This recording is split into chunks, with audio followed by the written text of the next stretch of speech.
now it's time to take myself to task a little bit here. I am generally full of amazing takes. As you guys know, that's why you're here watching the show, right? That's why 1,500 people are in here watching this live right now, because I am full of amazing takes all the time. But every once in a while, one slips through the cracks that may not be that great. And I do have one that I think looks a little bit silly after what we saw in the Cotton Bowl. So I will take this opportunity to dunk on myself a little bit. Arizona State came painfully close, as we know, to beating Texas in the Peach Bowl. I can't imagine being an Arizona State fan, because I still sit here and think, like, God, 4th and 13, man. 4th and 13, that's it. That's all it was. I was getting ready to leave somewhere. I was trying to see. It was like begging, like, get this game over with. I need to leave. I got to go, but I want to see the end of this game. So I remember like standing up, and I'm literally like, okay, I'm getting ready to leave. I'm getting all my stuff good, because this is the one play. It's going to be done, and we're leaving. No, touchdown. You guys know the end. That's got to be haunting. So I apologize, Arizona State fans.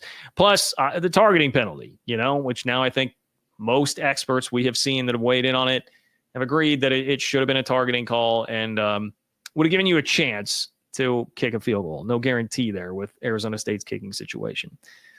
Well, now, after Arizona State came painfully close to beating Texas, Texas came pretty close. I won't say painfully close. Texas came pretty close to getting Ohio State. They were obviously a yard away from tying the game late in the fourth quarter. And then Sark decided to pitch the ball on 2nd and goal from the 1, which was a disaster. And Caleb Downs, like a heat-seeking missile, shot that down, ended the threat.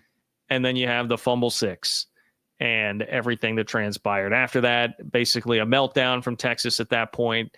And it was all Ohio State. They win 28-14. You can also throw in, if you're talking about painful for Texas, just not defending a screen at the end of the first half. Like, I don't know how exactly that happened and got so wide open, but credit one for Chip Kelly on that to scheme that sucker up. But either way, we have a painful loss for Arizona State to Texas, painfully close, and a pretty close Texas loss to Ohio State. So transitive property, right?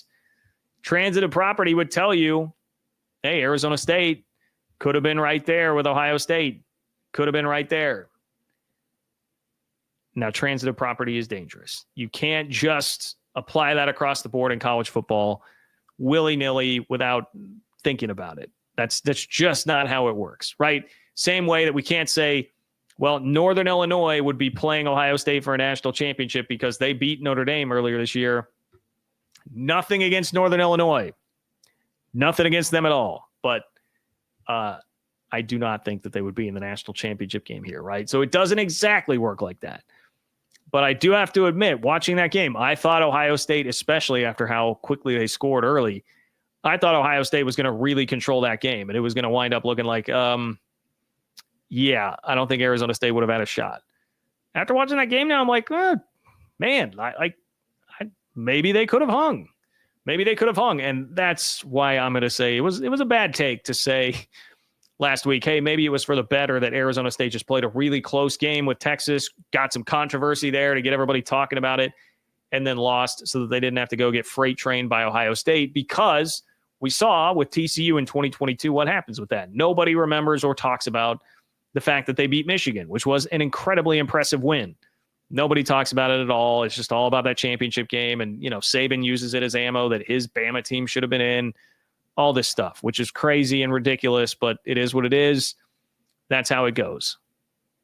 I do not think, had Arizona State played Ohio State, that they would have lost 65-7. I don't think that would have happened. And I think it's fair to say probably a bad take from me on that standpoint. Now, it also, as I said, transitive property, dangerous. It doesn't mean that it would have worked out exactly like that. Like, Arizona State's pass defense is 109th in the country in success rate on opponent dropbacks. Basically just means success rate, like, how often a dropback winds up being a successful play. They're 109th in the country on that. Texas is 4th. And Texas did a masterful job defending Jeremiah Smith and Emeka Egbuka. Jeremiah Smith had one catch for 3 yards.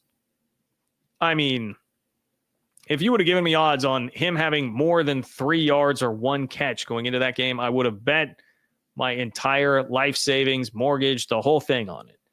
That's crazy that Texas did that. They've got a great pass defense.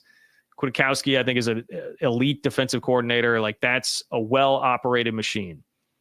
Could Arizona State have done that? No, I do not think Arizona State could have done that. And if Ohio State has that part of the offense open up, probably talking about a different game. I mean, even Emeka Egbuka only had 5 for 51.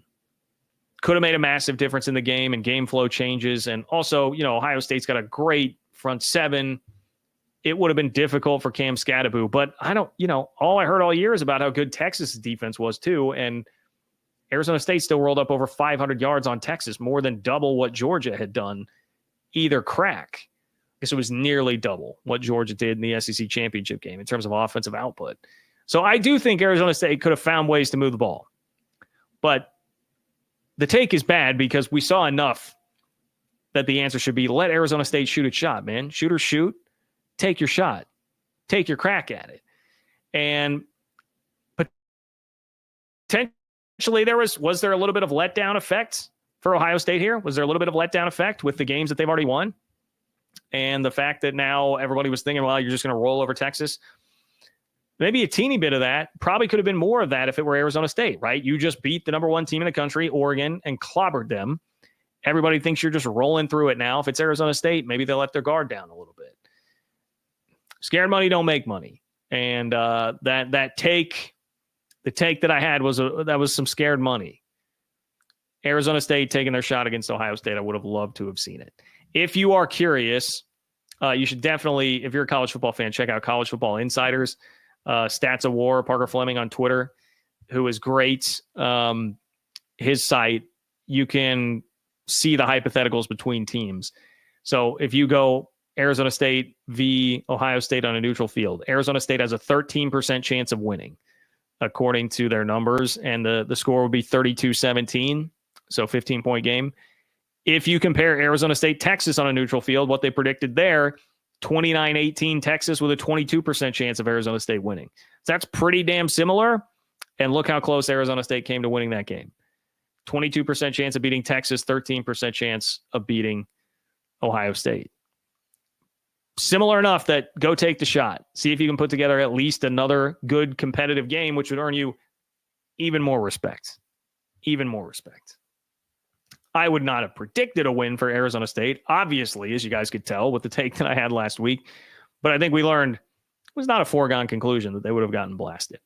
And I should have had a little bit more confidence. Cam Scatterbo, Sam Levitt, I am sorry. Marcus Arroyo, I'm sorry. Kenny Dillingham, very sorry. Please accept all my apologies. Bad take.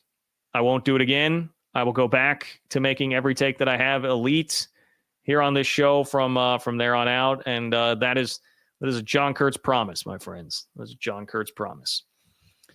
All right.